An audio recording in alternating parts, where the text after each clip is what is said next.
بسم الله الرحمن الرحيم.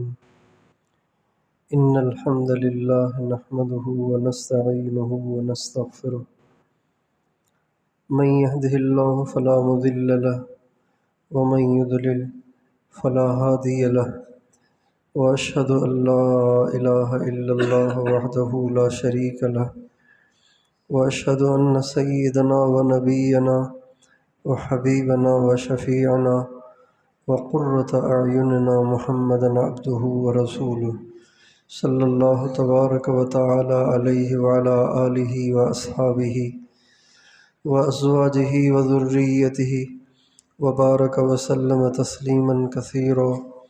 أما بعد، فأعوذ بالله من الشيطان الرجيم. بسم الله الرحمن الرحيم. وإلهكم إله واحد لا إله إلا هو الرحمن الرحيم. وقال تعالى: فاعلم أنه لا إله إلا الله. وقال تعالى: إياك نعبد وإياك نستعين. سبحان ربك رب العزة عما يصفون وسلام على المرسلين والحمد لله رب العالمين. اللهم صل على سيدنا محمد وعلى آل سيدنا محمد وبارک وسلم.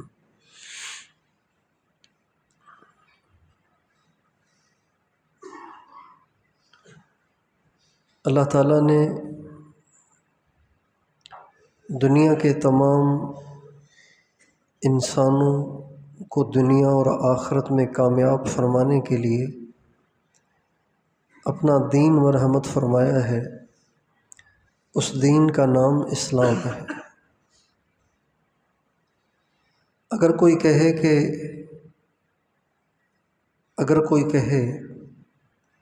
کہ اسلام کا لب لباب کیا ہے، اسلام کا خلاصہ کیا ہے، اسلام کی تعلیمات میں سب سے زیادہ اہم چیز کیا ہے، جس پر سب سے زیادہ زور دیا گیا ہے، وہ کون سی چیز ہے؟ ہمارے نبی سے کئی لوگوں نے اس قسم کا سوال کیا: یا رسول اللہ، اسلام کے احکام تو بہت ہیں، کوئی ایک بتا دیں جس کو مضبوطی سے پکڑ لو. تو اگر کوئی پوچھے کہ اسلام کا مکھن کیا ہے، اسلام کا خلاصہ کیا ہے، اسلام کا لب لباب کیا ہے، اسلام کی تعلیمات میں سب سے زیادہ نمایاں چیز اور جس کا سب سے زیادہ اسلام میں غلبہ اور جس کی سب سے زیادہ تاکید ہے، وہ کیا چیز ہے؟ تو اس کا جواب یہ ہے کہ وہ سب سے زیادہ جس چیز کی اسلام میں تاکید ہے، جو اسلام کا خلاصہ اور لب لباب ہے، وہ توحید ہے.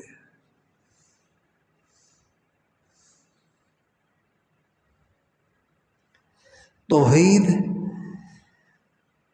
اسلام کا خلاصہ ہے، اسلام کا لب لباب ہے، اسلام کی سب سے بنیادی تعلیم ہے، اور سب سے زیادہ اسلام میں جس چیز پر زور دیا گیا ہے اور سب سے زیادہ جس چیز کی اشاعت کی گئی ہے، سب سے زیادہ جس چیز کا لحاظ کیا گیا ہے، وہ توحید ہے. احکام تو اور بھی بہت ہیں، لیکن کسی حکم کے چھوڑنے والے کو اسلام کے دائرے سے باہر نہیں کیا گیا.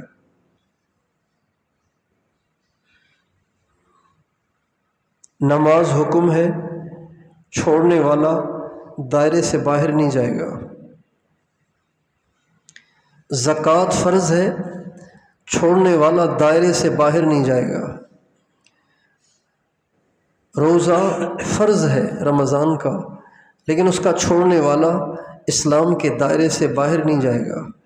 حج فرض ہے جس میں استعداد ہو، لیکن اس کو نہ کرنے والا دائرے سے باہر نہیں جائے گا. پاک دامنی، اپنے دامن کو بے داغ رکھنا، زنا سے بچنا، بے حیائی کے تمام کاموں سے بچنا، یہ فرض اور فرض عین ہے. لیکن اس کو چھوڑنے والا، اپنے دامن کو داغدار کرنے والا اور برائی میں مبتلا ہونے والا، یہ دائرے سے باہر نہیں ہے. اندر ہے۔ توحید ایک ایسا واحد حکم ہے کہ جس کو چھوڑ دیا تو اب اسلام نہیں رہا، اب یہ دائرے سے باہر چلا گیا۔ زانی کی بھی بخشش ہو سکتی ہے، شرابی کی بھی بخشش ہو سکتی ہے، اور چور کی بھی بخشش ہو سکتی ہے، شرابی کی بھی بخشش ہو سکتی ہے، بے نمازی کی بھی بخشش ہو سکتی ہے، حج چھوڑنے والے، زکوٰۃ چھوڑنے والے، روزے کو چھوڑنے والے، ان تمام فساق، فجار اور گنہگاروں کی بخشش ممکن ہے، ناممکن نہیں، ممکن ہے، اللہ چاہے تو ہو سکتی ہے، لیکن مشرک کی بخشش نہیں ہے۔ اللہ تعالیٰ نے برملا کہہ دیا، ایک طرف بار بار اپنے آپ کو غفار فرماتے ہیں، بار بار اپنے آپ کو غفور فرماتے ہیں، بار بار اپنے آپ کو رحیم فرماتے ہیں، بار بار اپنے آپ کو رحمان فرماتے ہیں، بار بار اپنے آپ کو غافر الذنب، قابل التوب فرماتے ہیں، بار بار اپنے آپ کو تواب فرماتے ہیں، اور ایک جگہ فرماتے ہیں ان اللہ لا یغفر ان یشرک بہ ویغفر ما دون ذلک لمن یشاء، میں سب معاف کر سکتا ہوں، شرک معاف نہیں کروں گا۔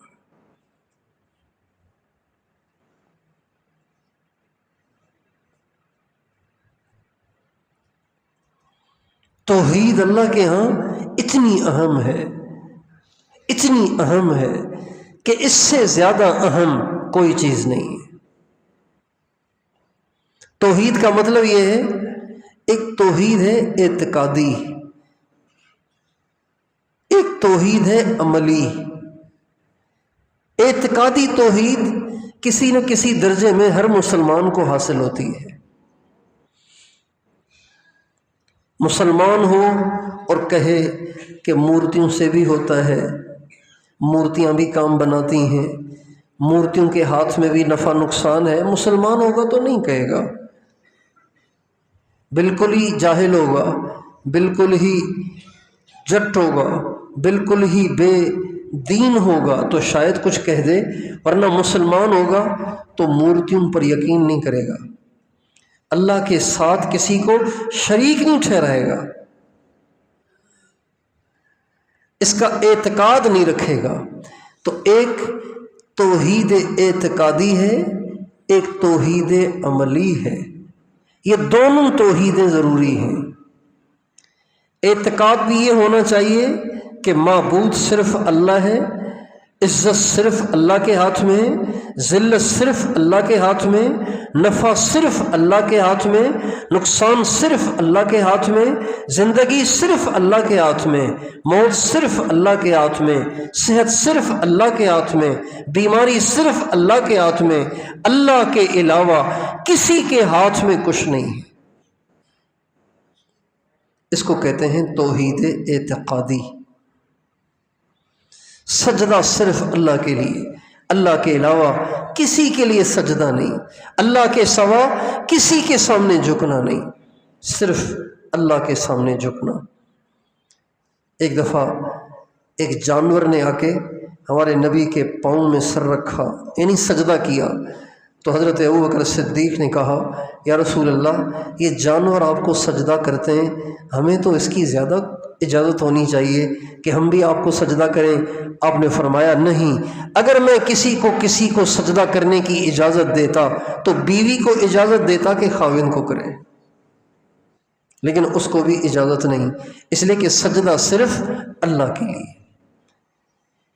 اب کسی کے دل میں سوال ہوگا کہ پھر آدم کو کیوں سجدہ کروایا تھا؟ تو وہ سجدے عبادت نہیں تھا، وہ سجدے تحیہ تھا، وہ سلامی کا سجدہ تھا، اور اس زمانے میں جائز تھا،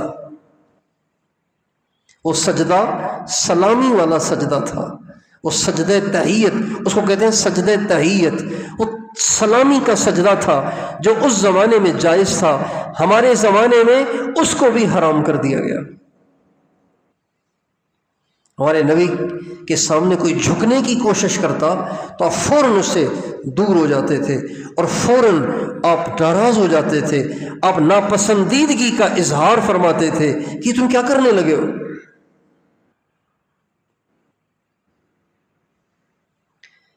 ایک توحید اعتقادی ہے، ایک توحید عملی ہے۔ عقیدہ بھی یہی ہو کہ صرف اللہ کے کرنے سے ہوتا ہے، صرف اللہ کے ہاتھ میں ہے، صرف اللہ نے کیا، صرف اللہ ہی کر سکتا ہے، اللہ پاک کے علاوہ نہ کسی نے کچھ کیا ہے، نہ کوئی کر سکتا ہے، نہ ہی کوئی کرے گا۔ اس کا عقیدہ ہر مسلمان کے دل میں پیوست ہونا چاہیے۔ یہ عقیدہ جتنا کمزور ہوگا اتنا انسان کا عمل کمزور ہوگا۔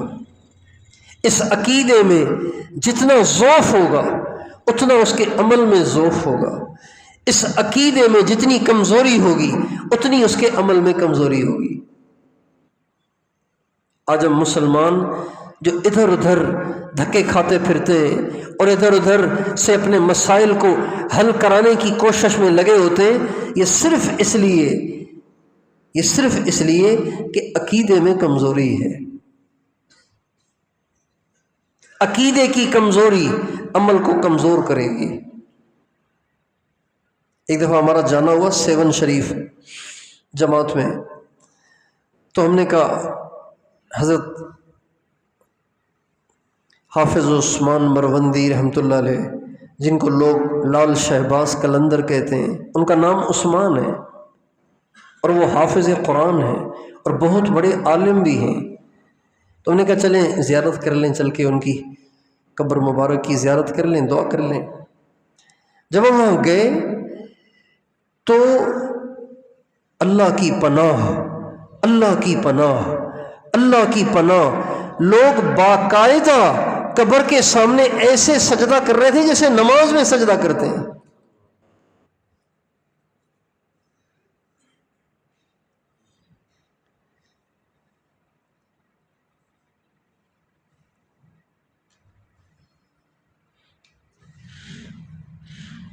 میں سوچنے لگا کہ اس اللہ کے مقبول بندے کے لیے کتنی اذیت کی بات ہوگی، جنہوں نے اپنی ساری زندگی توحید کے پرچار میں گزاری، توحید کی تبلیغ میں گزاری، توحید کی دعوت میں گزاری۔ اب جب ان کی قبر پہ آ کے لوگ سجدے کر رہے ہیں تو ان کو کتنا دکھ ہوتا ہوگا، کتنی تکلیف ہوتی ہوگی۔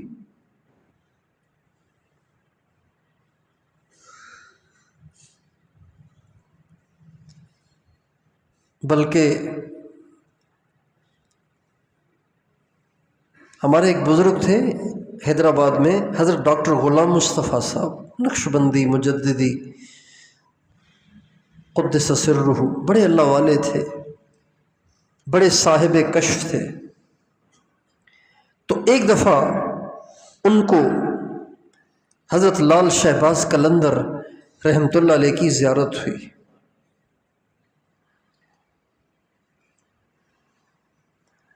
تو فرمانے لگے کہ جہاں میری قبر ہے اللہ نے مجھے وہاں سے کہیں اور منتقل کر دیا ہے، اس لیے کہ وہاں اللہ کی بہت نافرمانی ہو رہی ہے۔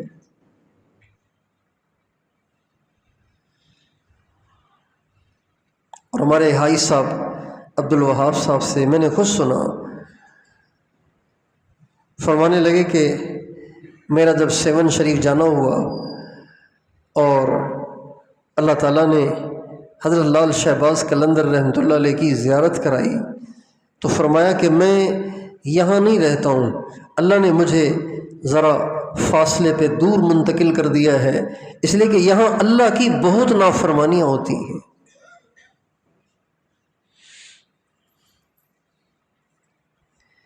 تو یہ جو انسان بھٹکتا ہے، قبروں پہ جا کے سجدے میں گر گئے، بزرگوں کو پکارنا شروع کر دیا، وہ بزرگ جو صدیوں پہلے دنیا سے چلے گئے ان کو پکارنا شروع کر دیا، اے فلاں بزرگ مدد کو آؤ۔ بھائی وہ بزرگ تو اللہ سے مدد مانگتے تھے، آپ ان سے مدد مانگ رہے ہیں جبکہ ان کو گئے ہوئے بھی صدیاں بیت گئیں۔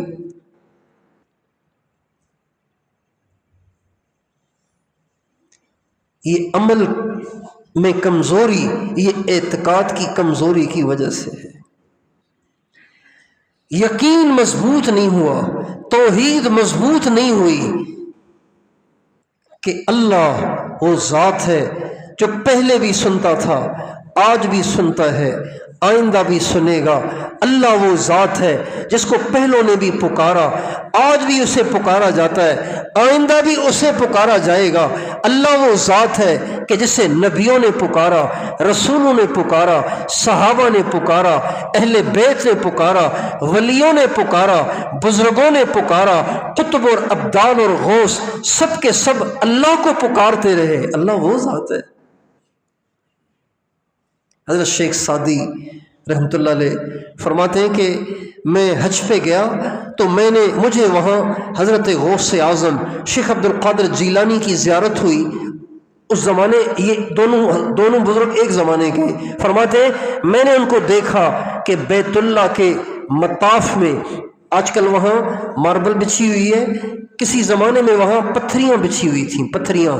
پتھریاں اس لیے بچھاتے تھے تاکہ کیچڑ نہ ہو، بارش ہو، پانی گرے تو کیچڑ نہ ہو، تو پتھریاں بچھاتے تھے۔ اس زمانے میں ٹائل ابھی دریافت نہیں ہوئے تھے، پتھریاں بچھاتے تھے۔ تو فرماتے ہیں میں نے حضرت غوث اعظم، ولیوں کے سردار اور ولیوں کے بادشاہ حضرت شیخ عبد القادر جیلانی رحمۃ اللہ علیہ کو دیکھا کہ مطاف میں، بیت اللہ کے مطاف میں اپنے ماتھے کو پتھریوں پہ رکھا ہوا ہے اور زار و قطار رو رہے ہیں اور اللہ سے کہہ رہے ہیں من نہ گویم کہ طاعتم بپذیر قلم عفو برگناہم کش۔ اے اللہ، میں عبد القادر آپ سے یہ نہیں کہتا کہ آپ میری نیکیاں قبول کر لیں، میری نیکیاں اس قابل ہی نہیں ہے کہ میں آپ سے قبولیت کی درخواست کروں، بس میری اتنی درخواست ہے کہ آپ میرے گناہوں کو معاف کر دیں۔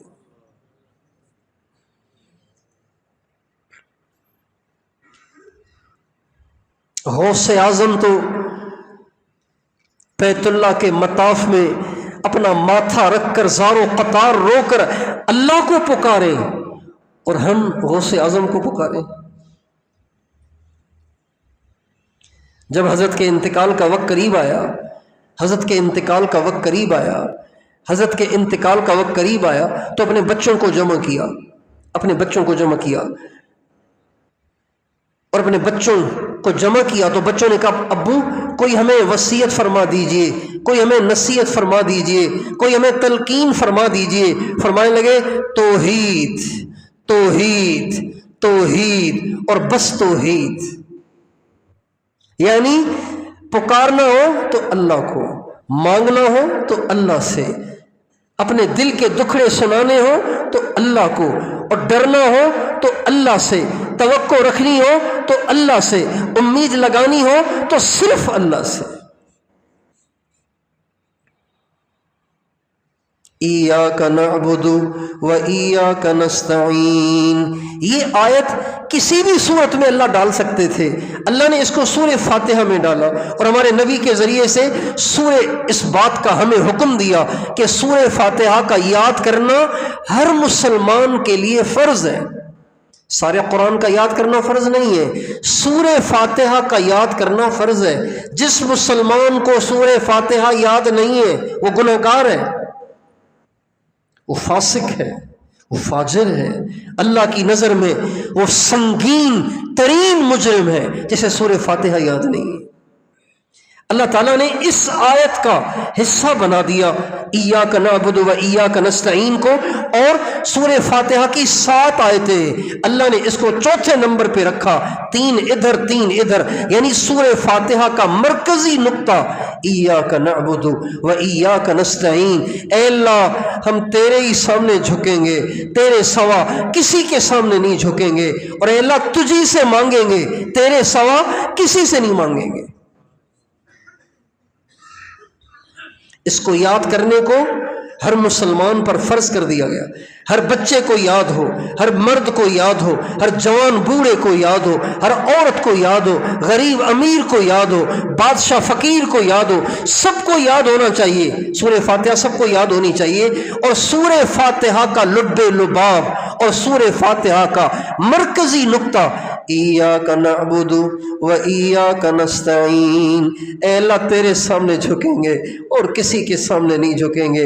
اے اللہ مانگیں گے تو تجھ سے مانگیں گے، تیرے سوا کسی سے نہیں مانگیں گے.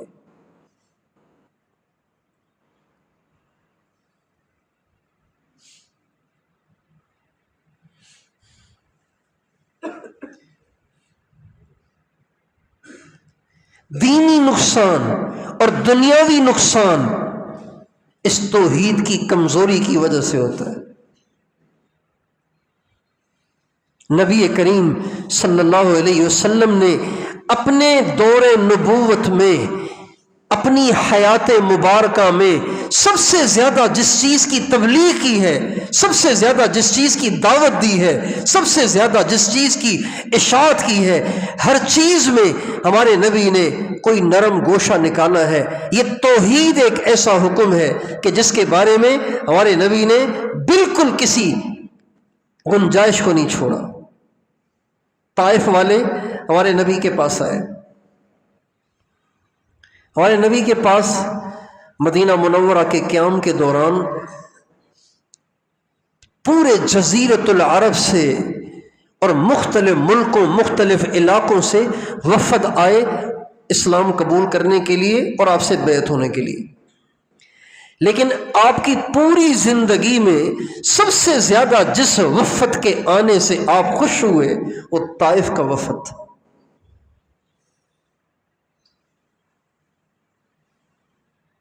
ایک صحابی نے دیکھا کہ طائف والے آ رہے ہیں تو اس نے دوڑ لگائی حضور کو بتانے کے لیے.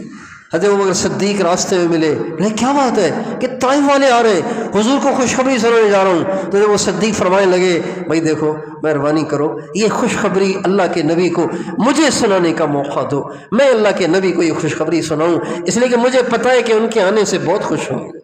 چنانچہ حضرت ابوبکر صدیق نے آ کے ہمارے نبی کو یہ بشارت دی کہ یا رسول اللہ طائف والے آ رہے ہیں. آپ علیہ السلام باہر آ گئے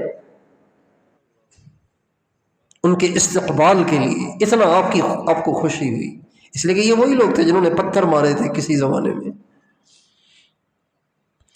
کچھ وقت ٹھہرے اور ٹھہرنے کے بعد جب جانے لگے تو کہنے لگے یا رسول اللہ اب آپ نے احکام تو دے دیے ہیں، اب اس میں جو جہاد ہے نا یہ ہمارے بس کا نہیں ہے، اب اس کی ہمیں چھٹی دے دیں. اب انہوں نے چلو ٹھیک ہے. صحابہ بڑے حیران ہوئے، جہاد فرض ہے اور ان کو چھٹی دے دی. جب صحابہ نے پوچھا آپ نے فرمایا ان قریب جہاد کریں گے، خود ہی کریں گے، داخل تو ہونے دو. کہا جی زکوٰۃ کے بارے میں بھی کوئی گنجائش نکالے. فرمایا ٹھیک ہے. کہا جی نماز. فرمایا نماز تو پھر نماز کے بغیر تو دین رہتا ہی نہیں. لا خیر فی دین لا صلاۃ فیہ، اس دین میں بھلائی ہی کیا جس میں نماز نہ ہو. کہا جی ٹھیک ہے نماز پڑھ لیں گے، باقی یہ جو بت ہے نا یہ بت ہم نہیں توڑیں گے. فرمایا یہ تو تمہیں توڑنے پڑیں گے، اس کے بغیر تمہارا دین قبول نہیں ہوگا. یہ بت تو تمہیں توڑنے پڑیں گے. زکوٰۃ کی گنجائش نکال لی، باقی احکام کی گنجائش نکال لی، بتوں کے توڑنے کی گنجائش نہیں نکالی ہمارے نبی نے. بت تو توڑنے پڑیں گے. کہا جی پھر ایسے کر لیں کہ کسی اور کو کہہ دیں کہ توڑ دے، ہم سے نہ توڑوائیں آپ. فرمایا ٹھیک ہے ہم آدمی خود ہی بھیج دیں گے، وہ تمہارے بت توڑ دے گا، لیکن بت تو تمہیں توڑنے پڑیں گے. مکہ فتح ہوا اور اب بیت اللہ شریف میں داخل ہوئے. فاتحانہ 10,000 آدمی لے کر فاتحانہ مکے میں داخل ہوئے. جب بیت اللہ شریف میں داخل ہوئے اور بیت اللہ شریف کی چابی منگوائی، بیت اللہ کو کھولا گیا، بیت اللہ میں داخل ہوئے تو سب سے پہلے داخل ہو کے کیا کیا؟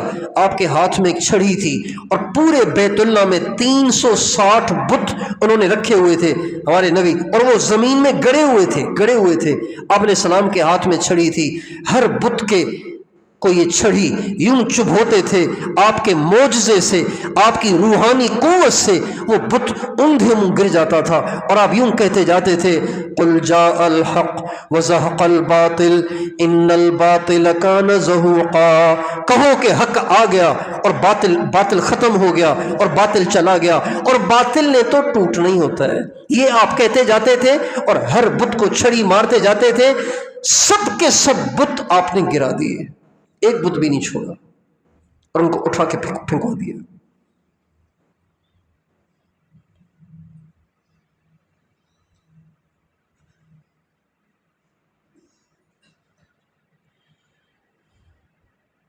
اسلامی تعلیمات میں سب سے بنیادی چیز یہ ہے. ایک شخص نے کہا یا رسول اللہ مجھے کوئی ایک چیز بتا دیں، ایک چیز، زیادہ نہیں، میں نہیں کر سکوں گا، ایک چیز بتا دیں. اور قل آمنت باللہ واستقم، کہو میں اللہ پہ ایمان لے آیا اور پھر اس پہ جم جاؤ، بس یہی تمہارے لیے کافی ہے.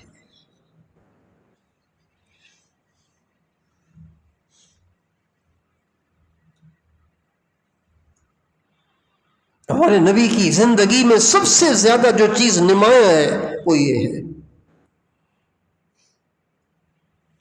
کہیں آپ کے کسی لفظ میں شرک کا شائبہ نہیں ہے، کہیں آپ کے کسی عمل میں شرک کا شائبہ نہیں ہے.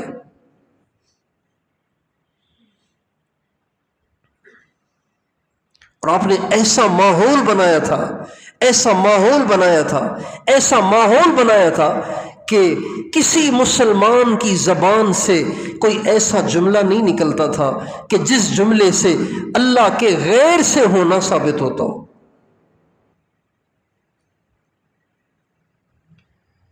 ہمارے نبی کا ایک شدید دشمن تھا ابو رافع یہودی.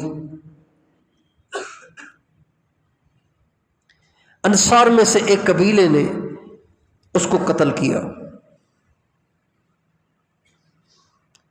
اللہ کے نبی سے اجازت مانگی، اب نے فرمایا ٹھیک ہے کر دو اسے قتل. چنانچہ صحابہ گئے رات کے وقت میں اور اس کو جا کے قتل کر کے آ گئے. اب ہمارے نبی کو بتانے کے لیے آئے تو یوں نہیں کہا یا رسول اللہ قتل تو ہوں، قتل کر دیا اس کو، ضربت عنقہ، گردن اڑا دی اس کی، یوں نہیں کہا. آتے ہی صحابی نے کہا یا رسول اللہ آپ کو مبارک ہو، قد قتل اللہ ابا رافع، یا رسول اللہ آپ کو مبارک ہو، اللہ نے ابو رافع کو قتل کر دیا. یہ توحید ہے.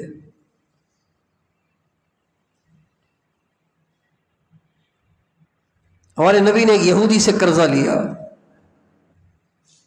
ابھی ٹائم نہیں آیا تھا. اچھا آپ جو قرضہ لیتے تھے وہ حضرت بلال کے توسط سے حضرت بلال جاتے تھے قرضہ لینے کے لیے، چونکہ آپ کے خزانچی حضرت بلال تھے. ہمارے نبی کے خزانچی، ہمارے نبی کے وزیر خزانہ، ہمارے نبی کے خادم خاص، ہمارے نبی کے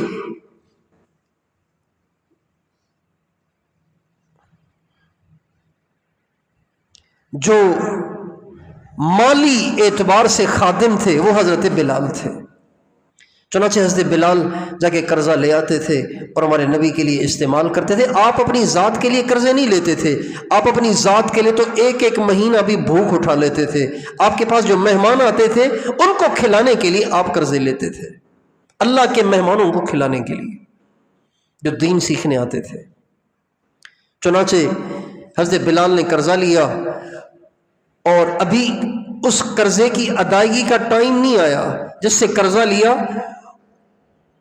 حضرت بلال اس کے ہتھے چڑھ گئے. اس نے کہا وقت قریب آ رہا ہے، اگر تم نے وقت پہ ادائیگی نہ کی تو دوبارہ سے غلام بنا دوں گا تجھے، جیسے تو پہلے غلام تھا دوبارہ غلام بنا دوں گا تجھے. یہ دھمکیاں دیں. حضرت بلال نے آ کے حضور سے کہا یا رسول اللہ مجھے تو بظاہر نظر نہیں آ رہا کہ ابھی قریب میں کوئی ادائیگی کی صورت بنے، آپ مجھے اجازت دیں میں روح پوش ہو جاؤں۔ آپ نے فرمایا ٹھیک ہے تم روح پوش ہو جاؤ۔ یہ بات ہو گئی رات کو، حضرت بلال نے روح پوش ہونے کی اجازت لے لی۔ راتوں رات اللہ کے نبی کے پاس کسی نے بڑا نذرانہ بھیجا، بڑا ہدیہ بھیجا۔ ہمارے نبی نے حضرت بلال کو فوراً پیغام بھیجا کہ کہیں بلال آگے پیچھے نکل نہ جائے، فون تو ہے نہیں، واٹس اپ تو ہوگا نہیں کہ رابطہ کر کے بلوا لیا جائے گا، پتہ نہیں اس کو پتہ ہی نہیں چلے گا کہ ادائیگی کا انتظام ہوا کہ نہیں ہوا۔ چنانچہ ہمارے نبی نے جو ہی انتظام ہوا فوراً حضرت بلال کو بلوا لیا۔ حضرت بلال آئے تو آپ نے فرمایا بلال اللہ نے تیری ادائیگی کا انتظام کر دیا ہے۔ یہ نہیں فرمایا کہ فلاں نے بھیجا ہے ہدیہ تم اس سے ادا کر لو، یہ نہیں فرمایا، اللہ نے تمہارے قرضے کی ادائیگی کا انتظام کر دیا ہے۔ آج ہم اپنے صبح سے لے کے شام تک کے جملوں میں غور کریں گے نا، شرک ہی شرک بھرا پڑا ہے، اس لیے اندر میں بھی شرک کا شرک بھرا پڑا ہے۔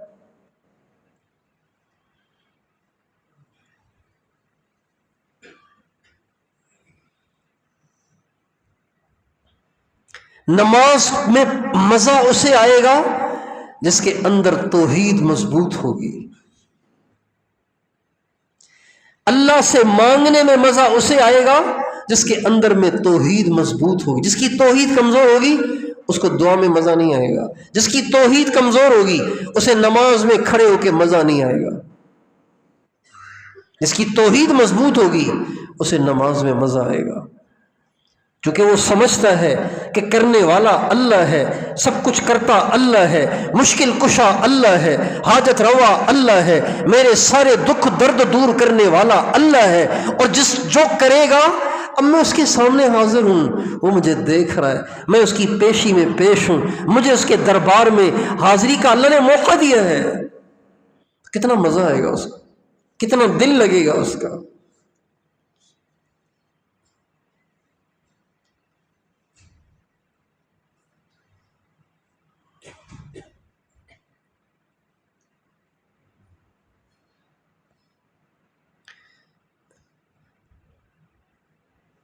آپ صلی اللہ علیہ وسلم سے موقع موقع پر بہت سی دعائیں منقول ہیں۔ ہمارے نبی کی زندگی دعا سے تعبیر ہے۔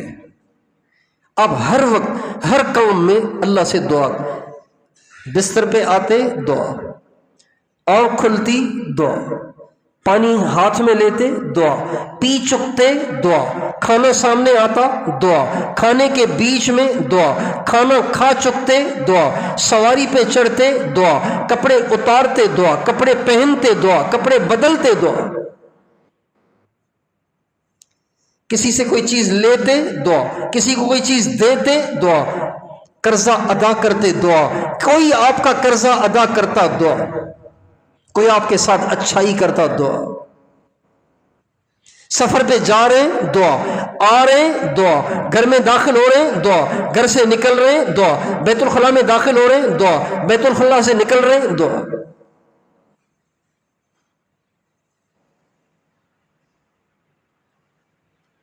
نیا پھل آیا آپ کے ہاتھ میں آیا اس وقت دعا مانگ رہے ہیں، سورج ڈوب رہا ہے دعا، سورج نکل رہا ہے دعا۔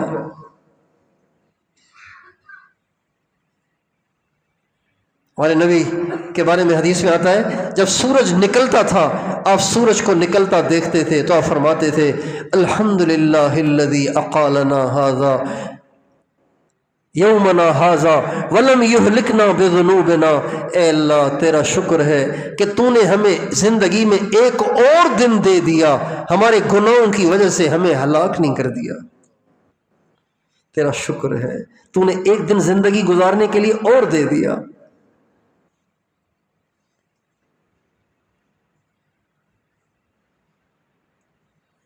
جب سورج ڈوبنے لگتا مغرب کی اذان شروع ہوتی آپ دعا کرتے اللہم ان ھذا اقبال لیلک و ادبار نہارک و اصوات دعاتک فاغفر لی، اے اللہ رات کے جانے کا وقت، رات کے آنے کا وقت ہے اور دن کے جانے کا وقت ہے، اور یہ تیرے بلانے والوں کی آوازیں گونج رہی ہیں، مغرب کی اذانیں گونج رہی ہیں، یا اللہ یہ وقت بڑا قیمتی ہے، تو اس موقع پہ میرے گناہوں کو معاف کر۔ ہمارے نبی دعا بہت مانگتے تھے، اور آپ اب اپنے نبی کی دعاؤں میں غور کریں تو ہمارے نبی کی تمام دعاؤں میں توحید ہے، صرف توحید ہے۔ سواری پہ سوار ہو رہے ہیں تو دعا مانگ رہے ہیں سبحان الذی سخر لنا ھذا وما كنا له مقرنین وانا الی ربنا لمنقلبون۔ اے اللہ یہ پاکی تو بس تیرے لیے ہے، میں تو کمیوں سے بھرا پڑا ہوں، تو نے اس جانور کو، اس سواری کو میرے لیے مسخر کر دیا، میرے تابع کر دیا، ورنہ یہ میرے قابو میں آنے والا تھوڑی تھا۔ وما كنا له مقرنین، یہ میرے قابو میں آنے والا نہیں تھا، میں نہیں اس کو قابو میں لا سکتا تھا، یہ آپ نے کیا ہے اس کو قابو۔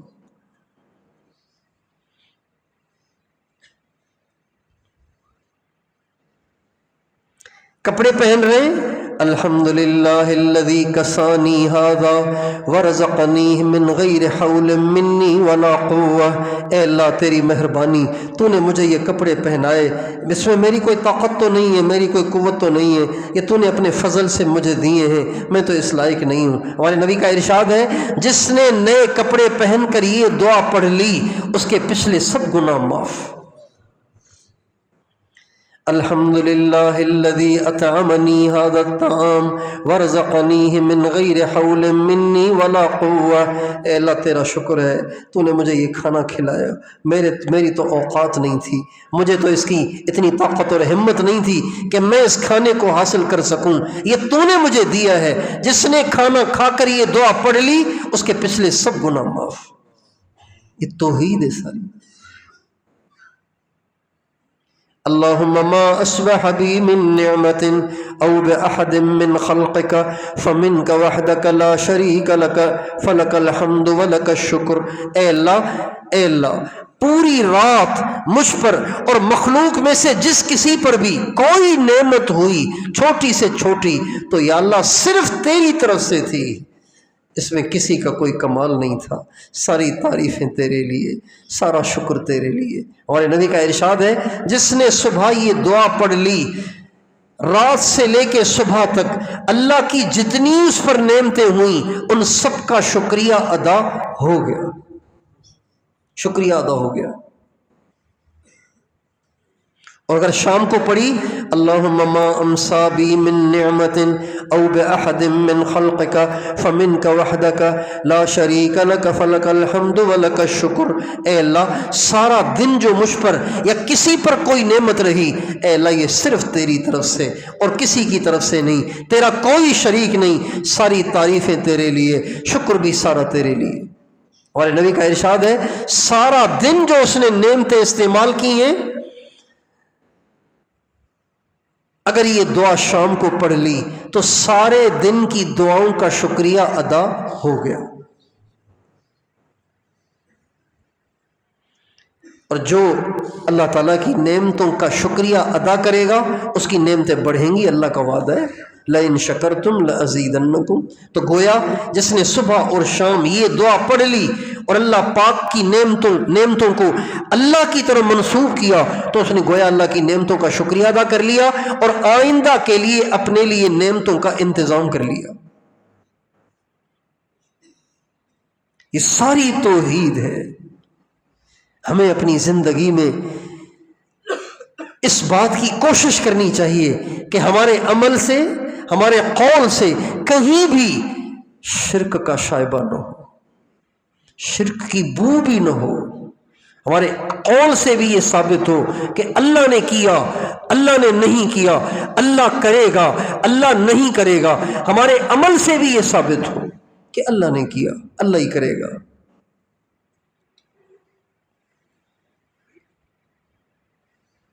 اللہ پاک کے علاوہ سب کے سب محتاج ہیں، مختار کوئی نہیں ہے، مختار صرف اللہ ہے، باقی سب محتاج ہیں۔ انبیاء بھی محتاج، اولیاء بھی محتاج، بادشاہ بھی محتاج، سب محتاج ہیں۔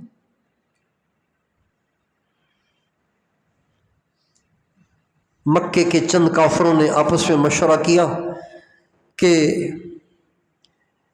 محمد صلی اللہ علیہ وآلہ وسلم کی دعوت کی روک تھام کے لیے ہمیں یہودیوں سے مشورہ کرنا چاہیے۔ چنانچہ انہوں نے ایک وفد بنایا جو مدینے گیا، مدینے میں یہودی رہتے تھے، مکے میں نہیں رہتے تھے، چنانچہ وہاں گیا ایک وفد یہودیوں سے جا کے ملا اور کہا ہمارے ہاں ایک شخص نے نبوت کا دعویٰ کر لیا ہے، آپ ہمیں بتائیں کہ ہمیں اس کی روک تھام کے لیے کیا کرنا چاہیے۔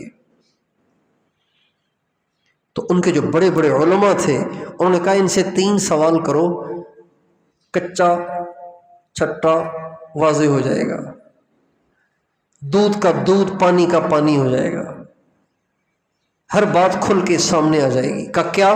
ایک تو ان سے پوچھو روح کیا ہے،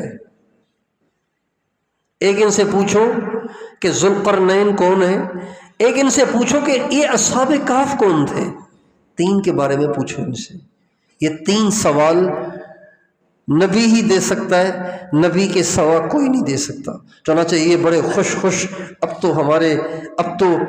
تو اس کو جھٹلانے کا ہمیں ایک ایشو مل گیا۔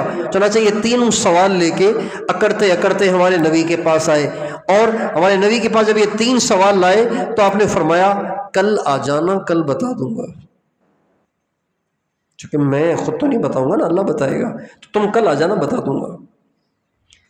ہمارے نبی نے فرمایا کل آ جانا، کل بتا دوں گا۔ ذہن میں یہی ہے ہمارے نبی کے کہ اللہ بتائے گا تو ان کو بتا دوں گا، جبریل آئیں گے ان سے پوچھوں گا، وہ بتائیں گے، ان کو بتا دوں گا تو ان کا مسئلہ حل ہو جائے گا۔ ذہن میں یہی تھا، زبان سے یہ نہیں فرمایا، زبان سے فرمایا آ جانا، کل بتا دوں گا۔ اللہ کی شان، 24 گھنٹے گزر گئے، جبریل آئی نہیں، آئیں تو بات ہو نا، تو آئی نہیں۔ ابھی آ گئے، ہاں بھائی آپ نے کہا تھا کل آ جانا، بتاؤ یہ 3 کون ہے؟ آپ خاموش لگے، یہ وار ہمارا ٹھیک چلا، تیر نشانے پہ لگا، دیکھو نا ساری بات واضح ہو گئی۔ اب مذاق اڑانے لگ گئے۔ سچے آدمی کا مذاق اڑایا جائے تو دل پہ کیا گزرتی ہے، سچے آدمی کو جھوٹا کہا جائے دل پہ کیا بیتی ہے۔ مذاق اڑانے لگ گئے اور مذاق اڑاتے اڑاتے واپس چلے گئے۔ اگلے دن آئے، ہاں بھائی کیا ہوا؟ آپ چپ۔ اگلے دن آئے، اگلے دن آئے، اگلے دن، 15 دن تک چکر لگاتے رہے، ہمارے نبی خاموش رہے۔ سارے مکے میں ہمارے نبی کے خلاف ڈھنڈورا پیٹتے رہے اور سازشیں کرتے رہے، منصوبے بناتے رہے اور ہمارے نبی کا مذاق اڑاتے رہے۔ بتائیے ہمارے نبی کے دل پہ کیا بیتی ہوگی؟ 15 دن۔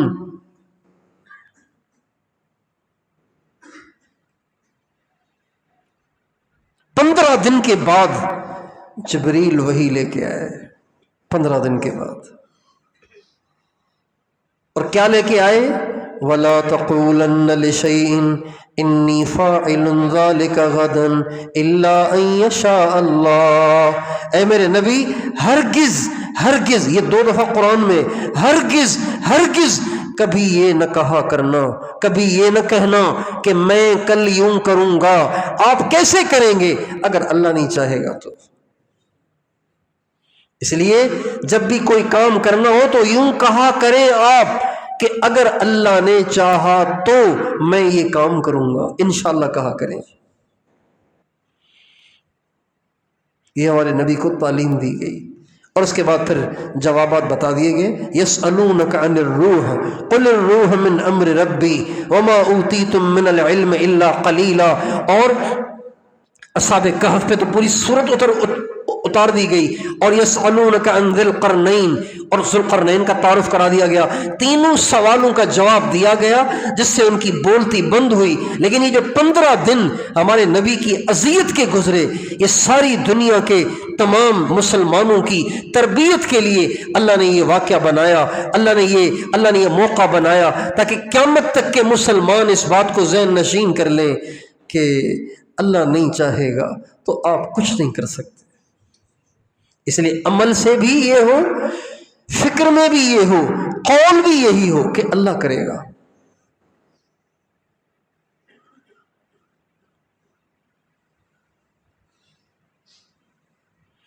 اللہ نہ چاہے تو ہم نہیں کر سکتے۔ یہ توحید اپنے بچوں کو گھٹی میں دینی ہے۔ کس میں دینی ہے؟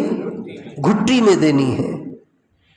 مسلمان کا بچہ جب پیدا ہوتا ہے تو حکم یہ ہے کہ سب سے پہلی آواز جو اس کی کان میں جائے، سب سے پہلی آواز، وہ ابو اور امی نہیں، وہ بھیا اور بہنا نہیں، سب سے پہلا جملہ جو اس کے کان میں جانا چاہیے وہ یہ ہے، اللہ اکبر، اللہ اکبر، اللہ اکبر، اللہ اکبر، اشہد ان لا الہ الا اللہ، اشہد ان لا الہ الا اللہ، اشہد ان محمد الرسول اللہ، اشہد ان محمد الرسول اللہ۔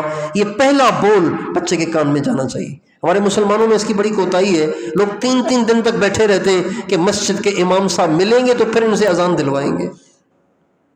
ایسے نہیں کرنا چاہیے۔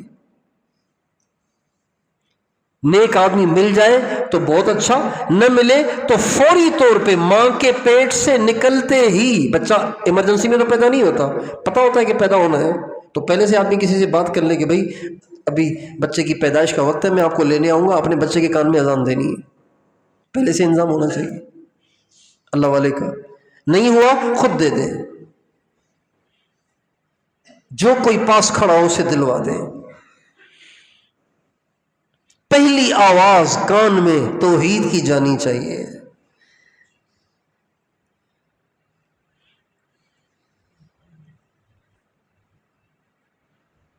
ہمارے مولانا جمشید صاحب کا پوتا، وہ تھا 1.5 سال کا، ابھی بولنا سیکھ رہا تھا، تو مجھے میرے استاد صاحب حضرت مولانا خورشید صاحب نے، جو مولانا جمشید صاحب کے بیٹے، انہوں نے فرمایا کہ میری چلے کی تشکیل تھی یہاں سندھ میں، تو مجھے فرمانے لگے جب تم چلے سے واپس آؤ تو میرے بچے کو ساتھ لے آنا رائے گڑھ۔ تو میں یہاں سے ان کے بچے کو ساتھ لے گیا، یہ بات ہوگی کوئی 1994 کی، تو میں ان کو ساتھ لے گیا، تو وہ مولانا کے پاس ہی رہتا، مولانا جمشید صاحب کے ساتھ رات کو سوتا، انہی کے ساتھ رہتا، مولانا اپنے پاس بٹھاتے، گود میں پیار کرتے، اس سے ہم دیکھتے رہتے تھے۔ تو ایک دفعہ 2 عجیب واقعات پیش آئے۔ ایک واقعہ یہ پیش آیا کہ میں نے مولانا کی غیر موجودگی میں اس کو ایک ٹافی دی، تھوڑی دیر میں مولانا آ گئے، جو ہی مولانا آئے اپنی جگہ پر، تو اس کا نام اسید، ابھی تو وہ رائے ان کا استاد ہے، اس کے ہاتھ میں ٹافی تھی، تو مولانا نے ہاتھ میں ٹافی دیکھی، مولانا کہا کہاں سے لائے ہو، یہ کہہ کے زور سے اس کو ہاتھ مارا، اس کے ہاتھ پہ ہاتھ مارا، اتنے زور سے ہاتھ مارا کہ اس کے ہاتھ سے ٹافی نیچے گر گئی، رونے لگ گیا بچہ، 1.5 سال کا بچہ۔ پھر مجھ سے فرمانے لگے کس نے اس کو ٹافی دی ہے؟ میں نے کہا جی میں نے دی ہے محبت میں۔ کیوں دی ہے تم نے؟ تم اس کو اللہ کے غیر سے مانگنے کا عادی بنا رہے ہو، اللہ کے غیر سے لینے کا عادی بنا رہے ہو اس کو، آئندہ ہرگز نہیں دینی۔ میں نے کہا بہت اچھی۔ ایک تو یہ بات پیش آئی، دوسری بات یہ پیش آئی کہ میں نے اس سید سے خود سے ایک دفعہ اس سے میں کھیل رہا تھا اس کے ساتھ، تو میں نے کہا اسید جب پیاس لگتی ہے تو ہم پانی پیتے ہیں تو پانی سے پیاس بجھتی ہے نا، یہ میں نے اس سے کہا، کہنے لگا نہیں،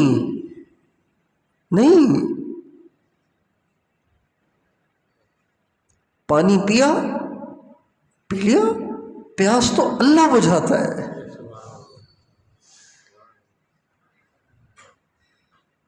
اسے بولنا نہیں آ رہا تھا، اور ٹوٹے ٹوٹے جو الفاظ تھے، ان ٹوٹے الفاظ میں اور بچگانہ لہجے میں اس نے کہا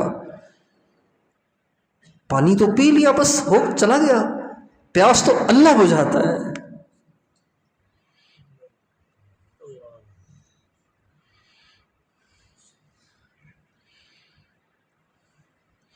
یہ ذہن سازی ہر بچے کی ہونی چاہیے، ہر مرد کی ہونی چاہیے، ہر عورت کی ہونی چاہیے۔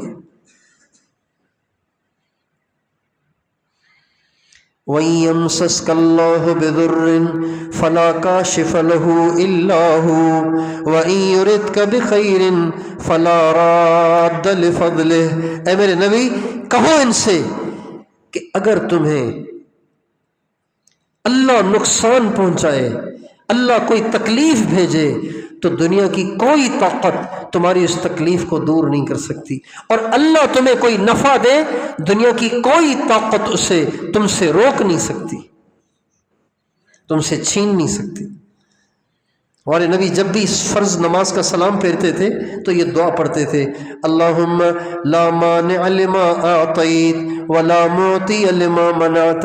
اے اللہ جسے تو نہ دے اسے کوئی نہیں دے سکتا، اور جسے تو دے اسے کوئی نہیں چھین سکتا۔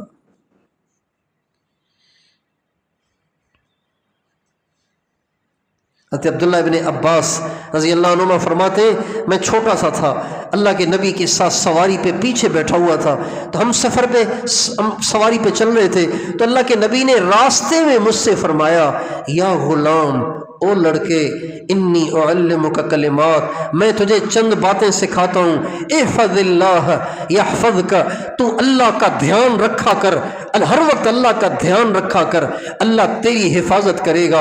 احفظ اللہ تجدہ تجاہک، تو ہر وقت اللہ کے دھیان میں رہا کر، ہر وقت اللہ کو اپنے سامنے پائے گا۔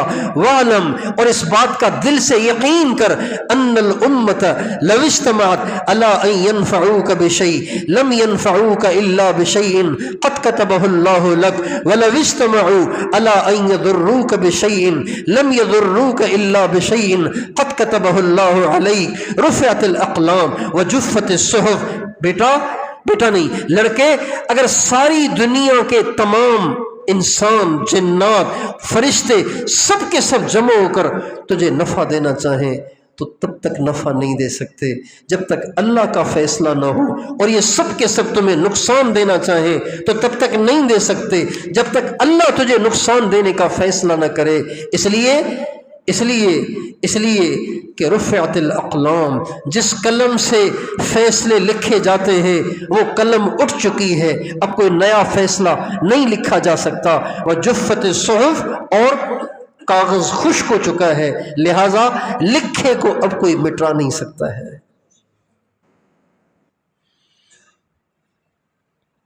یہ چھوٹے لڑکے کو حضور سکھا رہے ہیں، ہم اپنے بچوں کو سکھاتے ہی ہیں۔ کسی سے نہیں ہوتا، کسی کے ہاتھ میں کچھ نہیں، کسی کے پاس کوئی اختیار نہیں، سارے اختیارات سب بتائیں کس کے ہاتھ میں؟ عزت کا مالک کون ہے؟ ذلت کا مالک کون ہے؟ زندگی اور موت کا مالک کون ہے؟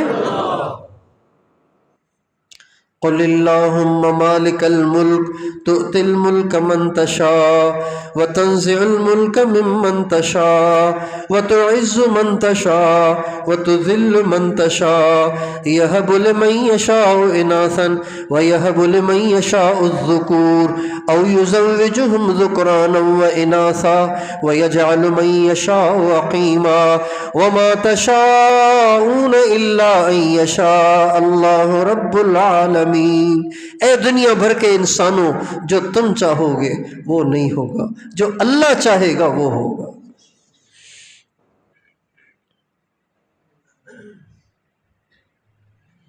اس کے پرچار کی ضرورت ہے، اس کی دعوت کی ضرورت ہے، اس کا ماحول بنانے کی ضرورت ہے۔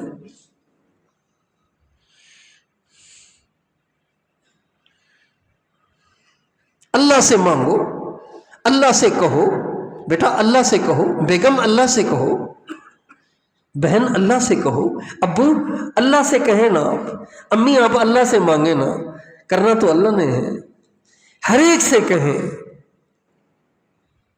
اللہ کرے گا، اللہ کے علاوہ کوئی نہیں کرے گا، اللہ سے ہوگا، اللہ کے سوا کسی سے نہیں ہوگا۔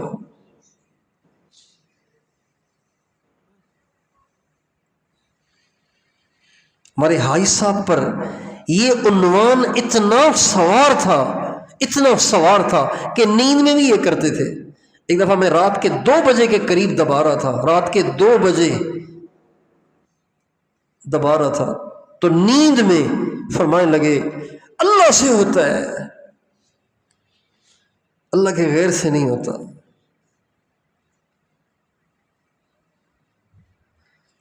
نیند میں یوں ہاتھ اٹھا نیند میں اور پھر گر گیا، اللہ سے ہوتا ہے، اللہ کے غیر سے نہیں ہوتا۔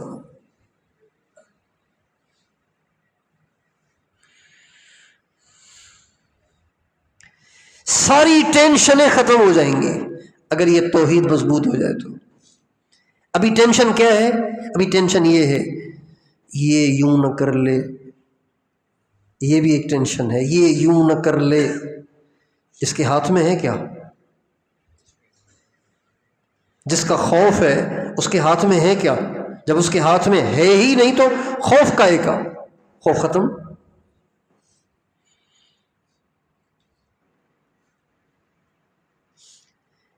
دوسری ٹینشن، ہمارے معاشرے کی دوسری ٹینشن، یہ یوں کر لینا، یہ کام کر لینا، یہ دستخط کر دینا، جب اسے مانگنے جاؤں تو دے دینا، یہ دوسری ٹینشن۔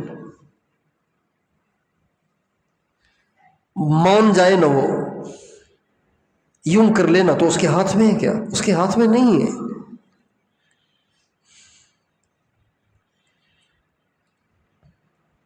ہمارے مولانا سعید خان صاحب رحمۃ اللہ علیہ ایک دفعہ ایمبیسی گئے، پہلے آدمی کو خود جانا پڑتا تھا پاسپورٹ لے کے ایمبیسی ٹھپا لگوانے کے لیے، ویزا لگوانے کے لیے ہر آدمی کو خود جانا ہوتا تھا۔ اب آن لائن سسٹم ہو گیا سارا۔ تو مولانا سعید خان صاحب رحمۃ اللہ علیہ کو کسی ملک جانا تھا تو ایمبیسی تشریف لے گئے، تو تھا کوئی مغربی ملک جہاں ویزے نہیں ملتے تھے، جب تشریف لے گئے اور وہاں جانے کے لیے پتہ نہیں ان کو بینک اسٹیٹمنٹ پتہ نہیں کیا کچھ دکھانا پڑتا ہے، بڑی مشکلوں سے جا کے کوئی جا پاتا ہے، ہر آدمی نہیں جا سکتا۔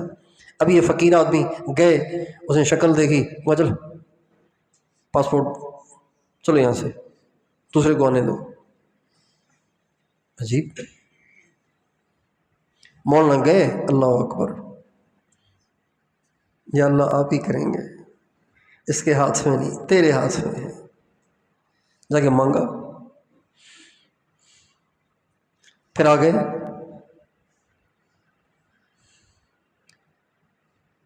اس نے دیکھا، انہوں نے کہا آپ سے کہا تو ہے کہ آپ جائیں، آپ دوبارہ پھر آ گئے، چلیں یہاں سے۔ دوبارہ گئے، اللہ اکبر، دعا، تیسری دفعہ آ گئے تو وہ غصے ہو گیا، ابھی آپ کو کہا تو ہے کہ آپ کے لیے ویزا نہیں ہے۔ ان کا میں بھی یہی تو کہہ رہا ہوں کہ آپ کے ہاتھ میں نہیں ہے۔ ان کا اللہ ادھر آؤ، اسی کو ٹھپا لگا کے فارغ کر دیا۔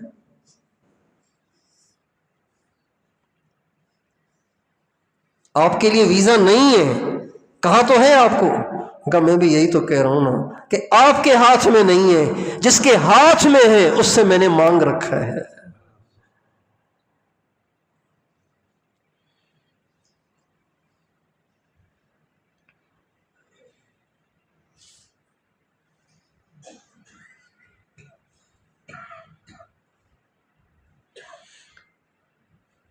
جس کی توحید مضبوط ہو جائے نا، اللہ اس کو اپنے غیر سے بے نیاز کر دیتا ہے۔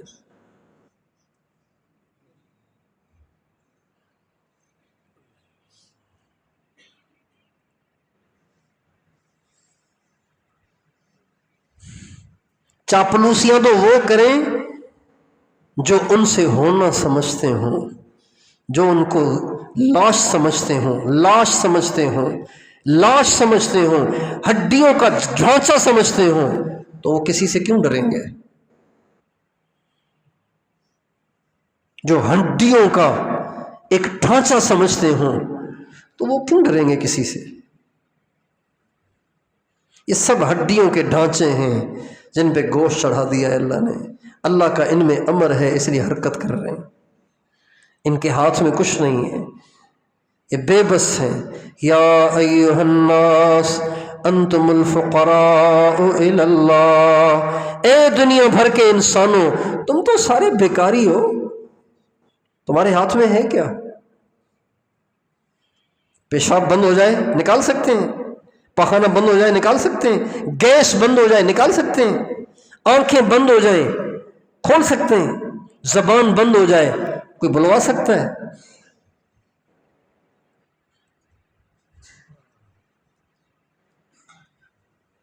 کس سے ہوتا ہے؟ کس سے ہوتا ہے؟ دل سے کہیں نا، کس سے ہوتا ہے؟ اللہ سے ہوتا ہے، اللہ کے سوا کسی سے نہیں ہوتا۔ ہمارے بزرگ تھے حضرت مولانا محمد عمر پالم پوری صاحب، اجتماع میں تشریف لاتے تھے، وہ ایک شعر پڑھتے تھے، اللہ اکبر، اتنا اثر تھا نا ان کے بیان میں کچھ نہ پوچھو۔ جب ان کا بیان چلتا تھا تو لوگ یوں ہو جاتے تھے، آنکھیں پھٹی کی پھٹی۔ تبلیغ والوں کے مخالف بھی ان کا بیان سننے کے لیے تبلیغی اجتماع میں آتے تھے، آنکھیں پھٹی کی پھٹی رہ جاتی تھیں۔ اور سب سے زیادہ ان کے بیان میں مجمع پہ مدہوشی اس وقت طاری ہوتی تھی جب وہ توحید کو بیان کرتے تھے، ایسے جیسے اسپیکر ہل رہے ہیں، ایسے جیسے ہوا بھی تھم گئی ہے، جیسے جیسے لوگوں کی روح بھی نکل گئی ہے، ایسا ماحول بناتے تھے وہ۔ اور وہ ایک شعر پڑھتے تھے، جس انداز سے پڑھتے تھے میں اس انداز سے سناتا ہوں۔ جب لا کہا تو لا ہوا، پھر لا بھی اس میں لا ہوا، جز لا ہوا کل لا ہوا، پھر کیا ہوا اللہ ہوا۔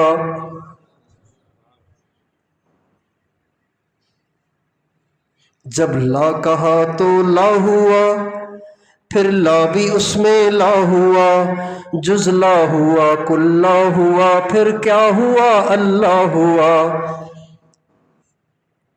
اس کا مطلب یہ ہے کہ جب میں نے لا کہا نا، لا الہ الا اللہ، جب میں نے لا کہا تو اس میں صرف الہ کا لا نہیں ہوا، لفظ لا کا بھی لا ہو گیا۔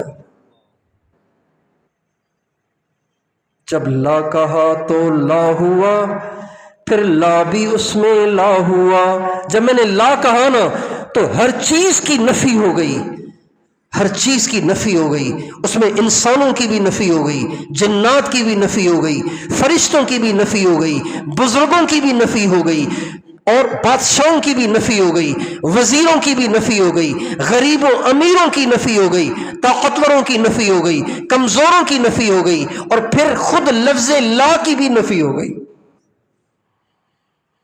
جب لا کہا تو لا ہوا، پھر لا بھی اس میں لا ہوا، جز لا ہوا کل لا ہوا، پھر کیا ہوا اللہ ہوا۔ جب جز کی بھی نفی ہو گئی اور کل کی بھی نفی ہو گئی، ساری کائنات کی نفی ہو گئی، تو باقی کون بچا؟ جز لا ہوا کل لا ہوا، سب لا ہو گئے تو بس باقی ایک اللہ ہی بچا۔ کل من علیہا فان ویبقى وجہ ربک ذو الجلال والاکرام۔ ساری دنیا میں جو کچھ ہے ان سب نے فنا ہونا ہے، رہنے والی ذات صرف ایک ہے۔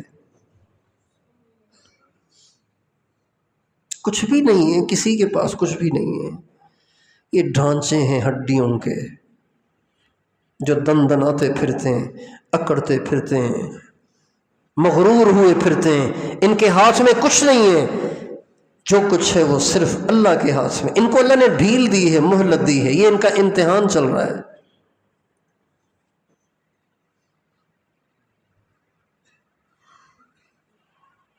اَيَحْسَبُونَ